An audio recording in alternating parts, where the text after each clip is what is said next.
एक यहाँ पे प्रश्न उठता है, क्या भगवान ने सही किया?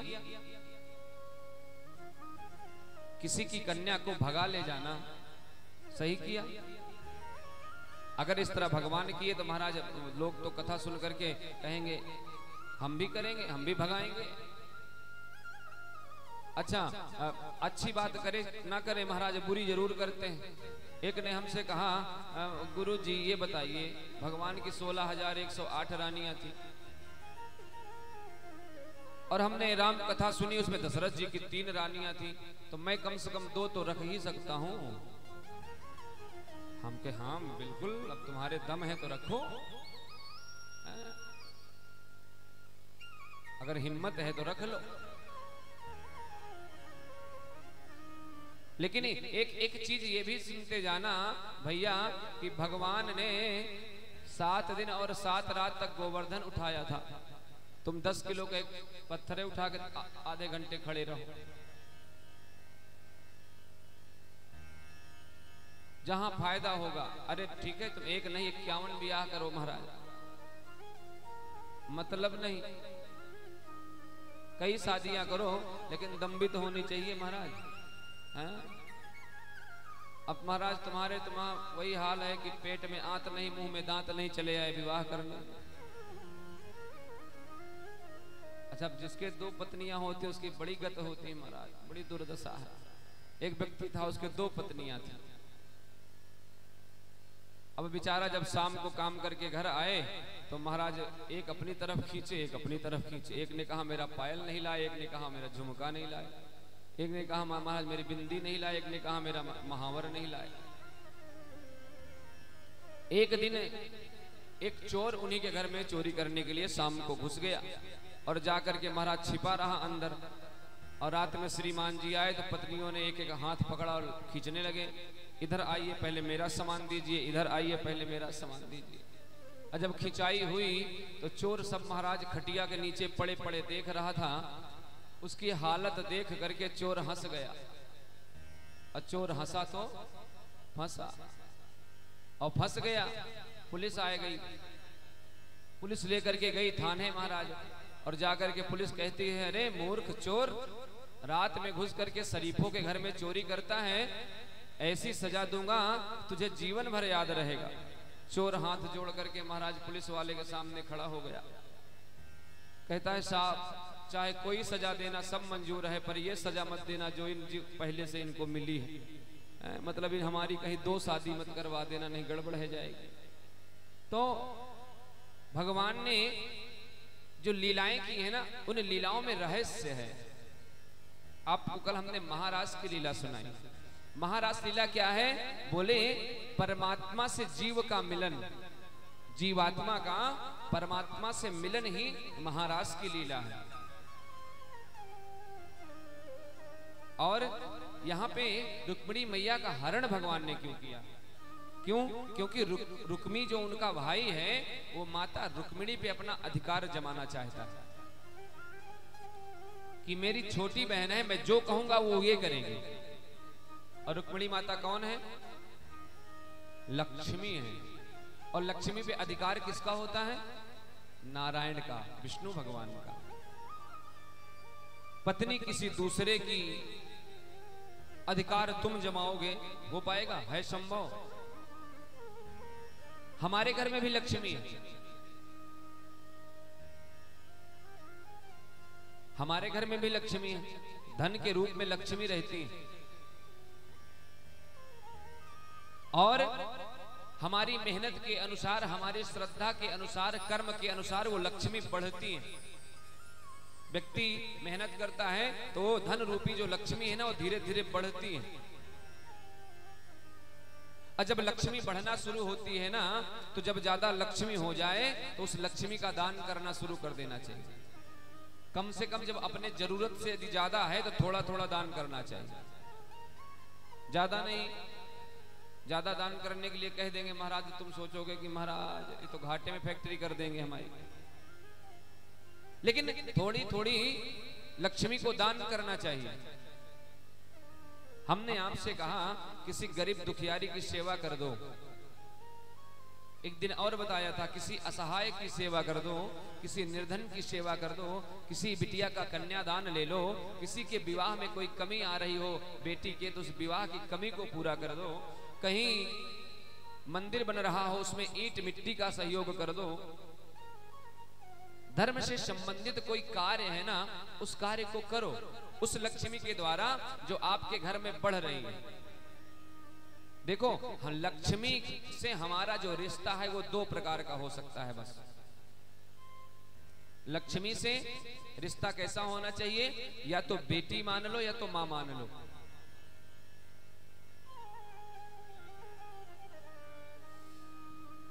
बेटी से बाप का रिश्ता कैसा होता है? हमारी बेटी कहां आती है कहां जाती है इसका ख्याल उसके पिता और माता दोनों रखते हैं। हमारी लक्ष्मी यानी हमारे घर की जो बेटी है वो भी हमारी लक्ष्मी है। वो कहां जा रही है, किससे मिलती है, इसका ख्याल रखना पड़ता है। उसी प्रकार से जो घर में धन रूपी लक्ष्मी है ना, वो कहां जा रही है, कहीं ऐसा तो नहीं शराब के अड्डे पे तो नहीं जाके खर्च हो रही है, कहीं मांस और मदिरा में तो नहीं खर्च हो रही है, कहीं किसी दूसरे को नीचा दिखाने के लिए तो नहीं खर्च हो रही है। अगर हम उस लक्ष्मी पे अधिकार जमा करके जहां मन चाहेंगे वहां खर्च करेंगे तो एक दिन महाराज नारायण आएंगे। जैसे वहां पे माता रुक्मिणी लक्ष्मी है, उनके ऊपर रुक्मिणी ने अधिकार जमाया तो भगवान आए कृष्ण का रूप धारण करके और लक्ष्मी को ले गए। और जब हम धन रूपी लक्ष्मी पे अधिकार जमाना शुरू कर देंगे तो उस दिन भी भगवान आएंगे। कैसे रूप में आएंगे? बीमारी के रूप में आएंगे, कभी मुकदमा के रूप में आएंगे, कभी लड़ाई के रूप में आएंगे। और महाराज आएंगे और अपने हिस्से का लेकर के चले जाएंगे। लक्ष्मी पे अधिकार भगवान का होता है। लक्ष्मी पे सदैव अधिकार नारायण का रहा, हमारा नहीं हो सकता है। हम कैसे उनके साथ में बर्ताव करें? माँ का बेटा कितना ख्याल रखता है, यदि माँ बुजुर्ग है तो बेटा ख्याल रखता है माँ का। और दूसरा अधिकार बेटी, जैसे बेटी का ख्याल पिता रखता है वैसे धन का ख्याल रखना चाहिए। कहीं गलत जगह तो खर्च नहीं हो रहा। यदि गलत जगह धन खर्च हो रहा है तो एक दिन पक्की बात है कि भगवान कोई ना कोई रूप में आएंगे और उस धन रूपी लक्ष्मी का हरण करके और लेकर के चले जाएंगे।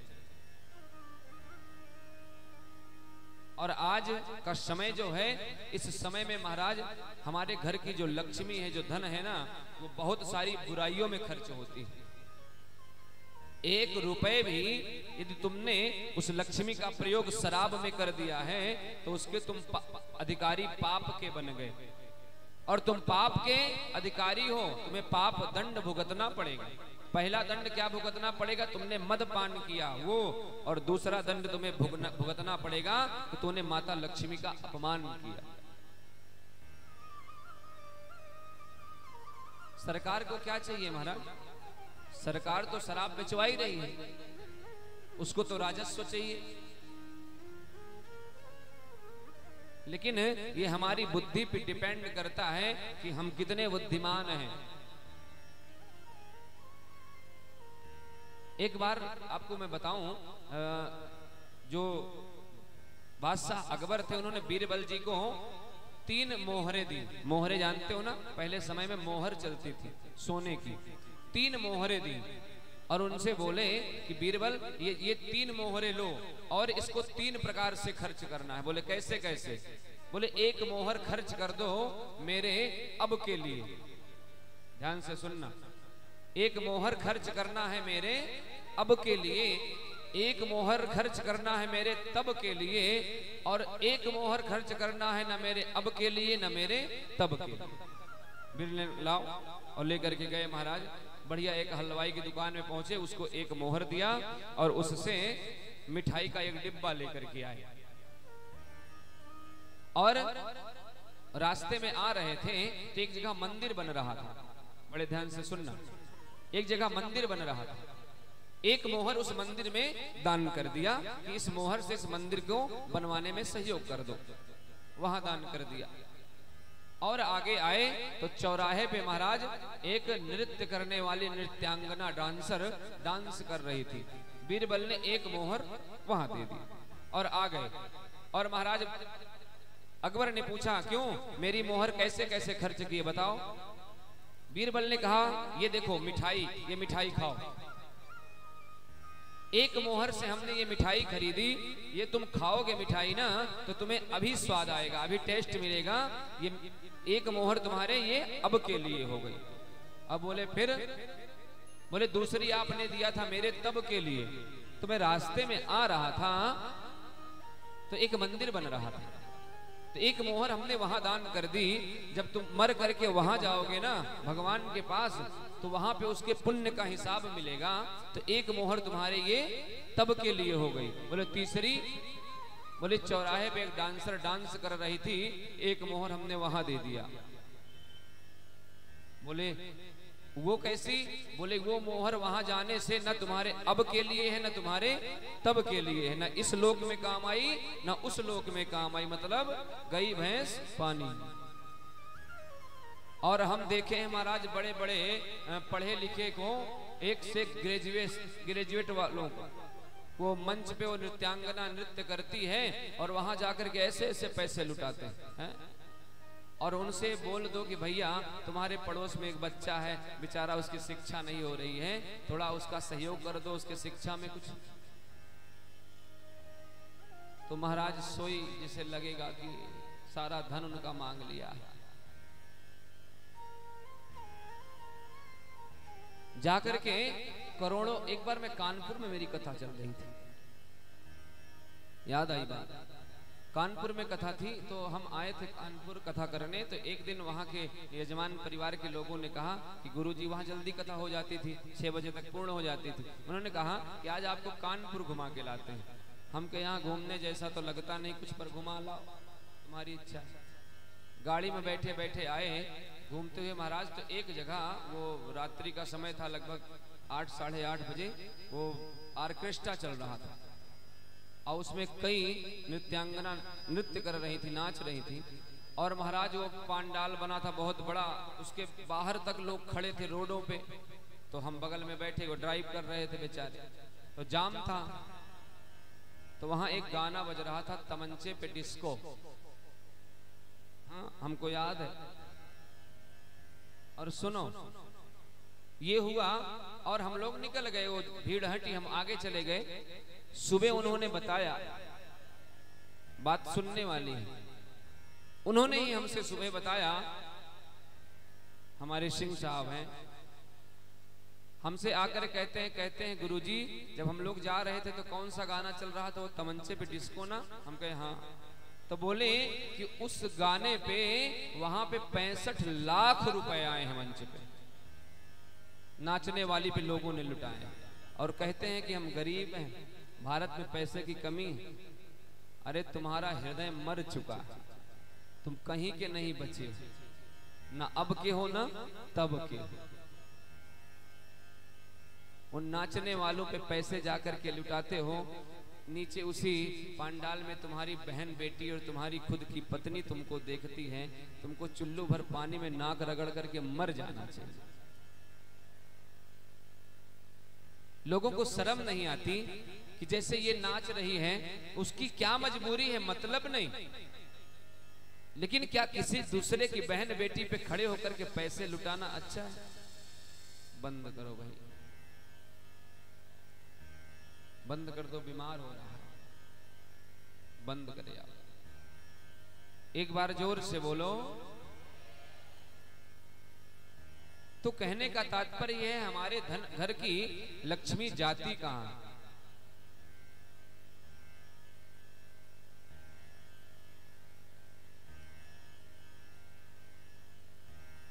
एक हमारे लखनऊ के यहीं के हैं, राजाजीपुरम के पास के, और मेरी कथा भी सुन रहे हैं, इस समय भी लाइव हैं, वो सुन रहे हैं। उनके भाई का तिलकोत्सव था, उन्होंने हमसे कहा कि आपको आना है और यदि संभव हो तो आप अपने साथ में 2-4 बड़े विद्वान ब्राह्मण लेकर के आइएगा तो हमारी तिलक करवा देंगे। उस समय हमारी कथा प्रयागराज में हुई थी और हम लोग वहां से आ रहे थे, इनका तिलक पड़ा तो ब्राह्मण हमारे साथ में थे 5 लोग और जाके इनका तिलकोत्सव कार्यक्रम करवाया। और महाराज तिलकोत्सव तो वैदिक मंत्रों के उच्चारण से पूर्ण हुआ और जब हम लोग तिलक उलक चढ़ाने वाले सब आ गए, बैठ गए, सब विधिवत हो गया, उसके बाद में वो नृत्यांगना महाराज जिस मंच पे तिलक चढ़ी थी उसी मंच पे नृत्यांगना नृत्य कर रही थी। उस समय तो हमने उनसे नहीं कहा, पर बाद में हमने उनसे फोन पे कहा। तो हमको बहुत प्यार करते हैं और हम भी उनको बहुत प्रेम करते हैं। हमने उनको बताया, हमने कहा अगर ये जो आपने कम से कम 50,000 रुपए खर्चा किया होगा, अगर यही 50,000 भजन संध्या में खर्चा कर दिया होता तो सारी रात भजन गाने वाले भजन गाते। क्या है कि झूठे दिखावे के चक्कर में हमारी बुद्धि भ्रष्ट हो गई, हम कहीं के नहीं बचे। दिखावा होना चाहिए, बस सिर्फ दिखावा की दुनिया बच गई। और जहां महाराज खड़े होना होता है जिम्मेदारी से, वहां से तुरंत पल्ला झाड़ लेते हैं लोग। एक बार जोर से बोलो। माता रुक्मिणी का हरण करके भगवान इसीलिए ले गए क्योंकि वो लक्ष्मी हैं और लक्ष्मी के पति होते हैं नारायण, और उनका हाथ देना चाहते थे किसी राक्षस के हाथ में, ले गए। और जाकर के महाराज रास्ते में बलराम जी भी मिल गए। इधर से रुक्मी पहुंचा, भगवान से युद्ध करने लगा। भगवान से जब युद्ध होने लगा तो भगवान कुछ देर तक तो कुछ नहीं कहते हैं, भगवान को बड़ी गंदी गंदी बात सुनाता। और भगवान को थोड़ा सा रोष आया और धनुष उठाया, सोई माता रुक्मिणी ने हाथ पकड़ लिया। कहते हैं कि प्रभु जो भी करना सोच समझ के करना, मेरा भाई है, भाई चाहे जैसा भी हो। पर महाराज बहनें ना अपने भाइयों पे जान छिड़कती। भगवान ने कहा अरे तुम चिंता ना करो, हमको भी पता है कि मेरे साले साहब हैं, ऐसा हम कुछ करेंगे नहीं, थोड़ा सा मजा चखा दे, नहीं तो ये गाली देते रहेंगे। हाँ हाँ प्रभु थोड़ा सा कर दो। भगवान लाए पकड़ करके रुक्मी को और ला करके रथ के चक्का में बांध दिया। अब सोचो, रथ के चक्का में किसी को बांध दो तो जैसे जैसे रथ घूमेगा वैसे वैसे वो भी घूमेगा। अब लेकर के महाराज चल दिए, वो महाराज उसी में घूमना शुरू। आगे बलराम जी जब मिले तो छुड़ाया उसको कि सुनो कन्हैया, इसको छोड़ो, ये तो साले साहब हैं, इनकी जरूरत तो भी पड़ेगी। कहां पड़ेगी? अरे जब विवाह होगा तब जरूरत पड़ेगी। कन्हैया ने कहा अच्छा अच्छा, अभी जरूरत इनकी भी पड़ेगी। छोड़ दिया महाराज। वो परछन होता है ना शादी में,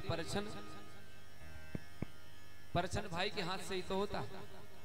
लेकिन अब थोड़ा सा इस परछन में अपभ्रंश हो गया। ये परछन नहीं था, ये परीक्षण था। क्या था? परीक्षण।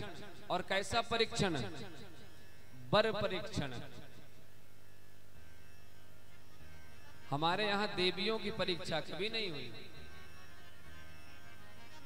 अब महाराज वो कौन गुलाबी गैंग बना लो, कुछ भी कर लो, किसी को कह दो, लेकिन हमारे यहाँ तो हमारी माताओं का, बहनों का जो मान है ना, सनातन से शुरुआत से ही ऊंचा रहा, शुरुआत से ही ऊंचा रहा। विवाह होता है तो आपने कभी सुना कि किसी दूल्हे ने अपना स्वयंवर कराया है? स्वयंवर किसका होता है? हाँ। और परीक्षा कौन देता है? लड़का, दूल्हा देता है परीक्षा। जाकर के महाराज वो अपने ताकत को या अपनी बुद्धि का प्रयोग करता है, जो जीतता है उससे विवाह होता है। तो बर परीक्षण होता था। और बर परीक्षण इसलिए होता था कि क्या तुम जिस कन्या से विवाह कर रहे हो उस कन्या की रक्षा करने के लायक हो? जिस कन्या से तुम्हारा विवाह हो रहा है क्या उसका पालन पोषण करने के लायक हो? वो सब में जब अव्वल निकलता था तब उसका विवाह उस कन्या से होता था। अब तो महाराज ये दहेज प्रथा ऐसे हमारे समाज को खा रही है, 3 इंच का दांत बाहर निकला रहता है और फिर भी विवाह करने जाओ तो बोले 10 लाख लेंगे तब विवाह करेंगे। 10 से कम बातें ही नहीं चलती। 10 से तो शुरू होता है। अच्छा वो है कि अगर पुलिस में सिपाही है तो 10, एसआई है तो 20, थोड़ा उससे ऊपर गया तो 25, अगर महाराज कहीं डीएम एसडीएम है तो 50 लाख के नीचे विवाह नहीं हो रहा। और ये दीमक है, ये दहेज नहीं है, ये दहेज दीमक है, ये संसार को खा रहा है। जिसके पास उसने दे करके विवाह कर दिया और जिसके पास नहीं है ना, वर की तलाश में कन्या के पिता इधर उधर दर दर की ठोकर खाते हैं। विवाह में कन्या के पिता से पूछो महाराज, चाहे वो कितना बड़ा अमीर हो, जैसे वो उसकी अमीरी होगी वैसे उसकी व्यवस्था भी तो होगी। हालत खराब हो जाती, कन्या का विवाह कैसे होता। और दहेज मांगने वाले, और ये दहेज ऐसा दीमक है, ये महाराज आप गलत बुरा मत मानना, इस दहेज में हमारी माताओं का ज्यादा हाथ होता है मांगने। पुरुष तो समाज के दबाव में आकर के मान लेता है कि नहीं ठीक है भैया 2 ही लाख में हो जाएगा, पर जैसे घर पहुंचता है कितने में बात हुई तो कहता है 2 लाख में। 2 लाख में मैं नहीं शादी करने वाली हूं अपने बच्चे की 2 लाख में। हमको तो महाराज बिल्कुल डिजायर वाली गाड़ी चाहिए 8 लाख की, तभी मैं विवाह करूं। तो कहीं ना कहीं अपनी आपकी दुश्मन आप खुद बन जाते हो।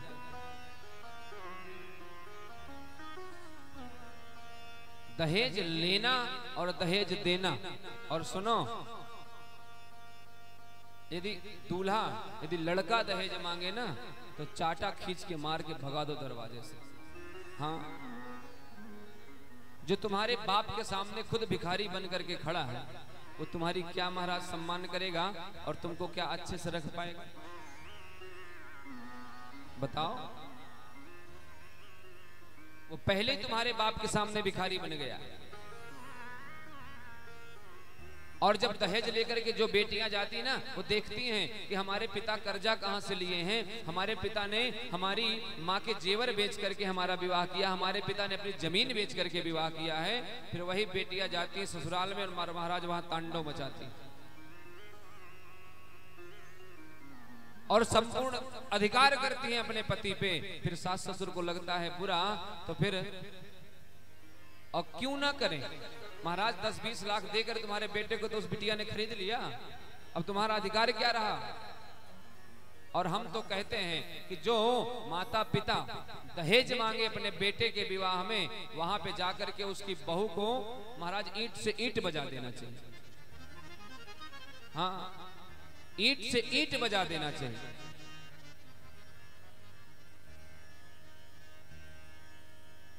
उनके बेटे को तुमने खरीद लिया, गाड़ी तुम्हारे पिताजी ने दिया, डबल बेड तुम्हारे पिताजी ने दिया, फ्रिज तुम्हारे पिताजी ने दिया, एसी तुम्हारे पिताजी ने दिया, सब तो तुम्हारे, मिक्सर तक तो महाराज आजकल गैस सिलेंडर चूल्हा भी दे करके बेचते हैं, सब उन्हीं ने दिया।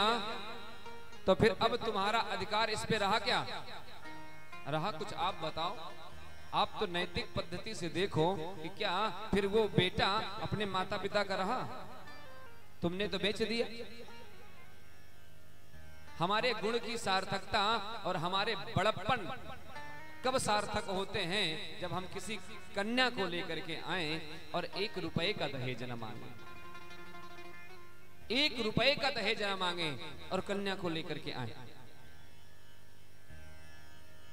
हाथ सीता का राम को दिया, जनक राजा देंगे और क्या। हा? बेटी बाबुल के दिल का टुकड़ा, दहेज कहां इससे बड़ा।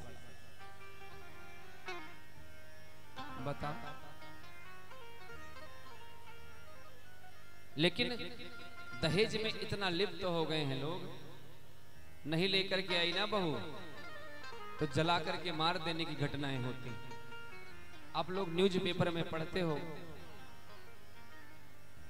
बहुओं को जला करके मार देते हैं। मैं सारी इतनी सास से यहां बैठी है, मैं उनसे कहना चाहूंगा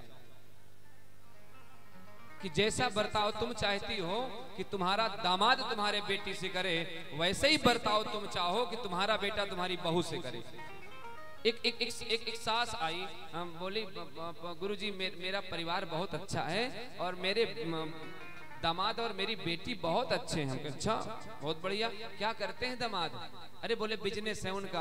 हमके बहुत अच्छा, तब तो बड़ा अच्छा काम चलता होगा। हाँ। अरे बोले बहुत, हमके दोनों में बनती है, खटपट होती है?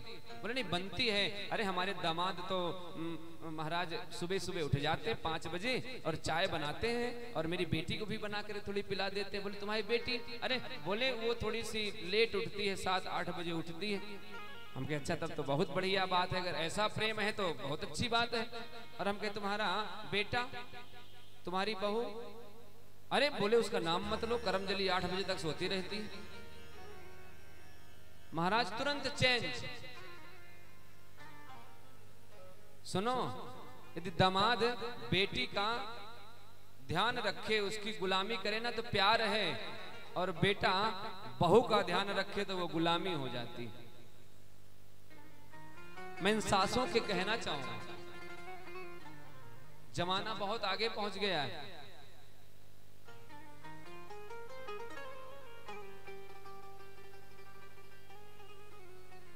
बेटियां क्या खो करके आती हैं घर में पता है? अपने जीवन के सारे सुख को खो देती हैं। आप हमारे भाई ऐसा ना मत समझे कि मैं माताओं की बड़ाई कर रहा हूं, मैं सच्चाई से आपको अवगत करा रहा हूं। अपने बाप को छोड़ती, अपनी मां को छोड़ती हैं,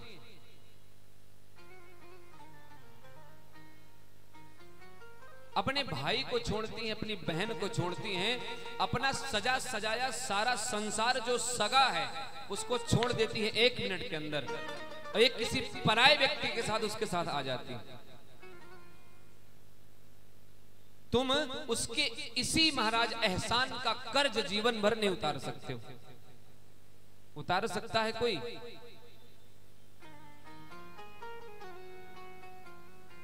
नहीं उतार सकते हो। और फिर यहाँ आकर के अच्छा परिवार मिल गया तो बेटी का भाग्य, और गड़बड़ मिल गया तो सारे जीवन की जिल्लत झेलती, सारे जीवन की जिल्लत झेलती है बिटिया।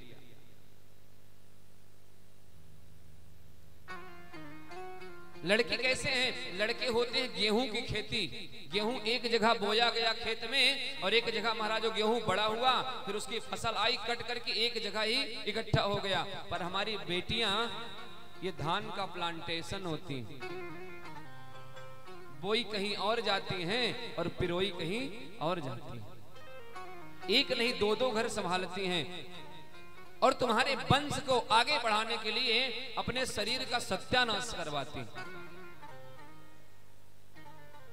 एक बालक को जन्म देने में मां को इतना कष्ट होता है कि 1000 बिच्छू डंक मारे, इतना कष्ट होता है। और हम करते क्या?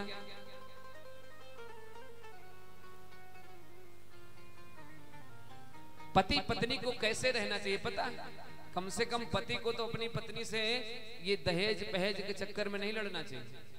पति पत्नी दोनों मोटरसाइकिल के 2 चक्के हैं आगे पीछे के।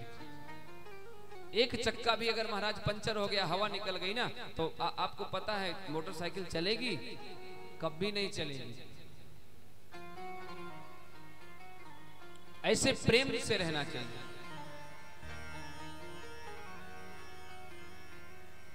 ये दाम्पत्य जीवन है ना, ये बहुत सुंदर जीवन है। गृहस्थ जीवन से सारे और जीवन पलते हैं महाराज। 4 आश्रम हमारे यहाँ बताया गया है, ब्रह्मचर्य, और उसके बाद में महाराज वानप्रस्थ, गृहस्थ, सन्यास, 4 आश्रम बताए गए, जिसमें से सर्वश्रेष्ठ गृहस्थ आश्रम है। गृहस्थ आश्रम से सारे आश्रम का खर्च चलता है।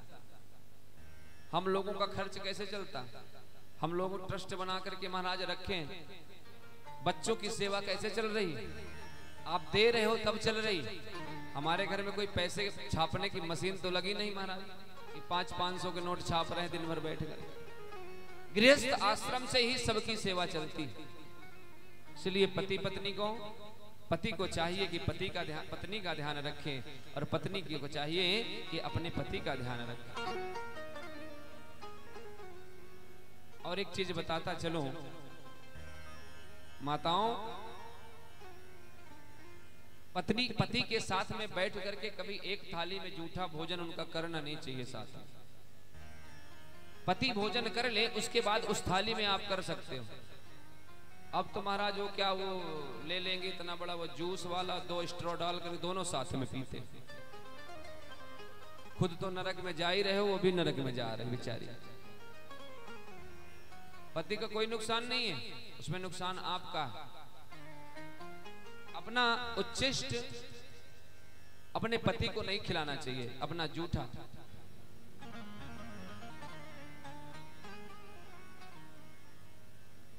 माता रुक्मिणी से भगवान ने विवाह कर लिया और बड़ा सुंदर महल बनाया उनके लिए। महल बना करके भगवान मैया रुक्मिणी के साथ में रहते हैं।